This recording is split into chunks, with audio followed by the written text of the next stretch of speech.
Hey there guys, welcome back to another video. Today I'll be showing you how to use Netflix continue watching on another device. To use continue watching across different devices in 2026, you simply need to log into the same Netflix account and profile on each device. Netflix automatically synchronizes your viewing progress to its servers, allowing you to stop a show on one device and pick it up exactly where you left off on another. Now, to ensure your progress syncs, use the same profile. So, you might want to go ahead and ensure that you are in the same profile by selecting it from your Manage Profile options.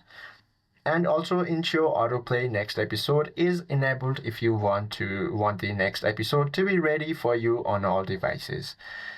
And also make sure to establish a connection monthly. If you are traveling, connect your mobile device or laptop to your home Wi-Fi and stream for a few seconds once a month to maintain the seamless access. I hope this video helps you out a lot in your binge watching journey, and if you have any questions or queries, please do comment down below.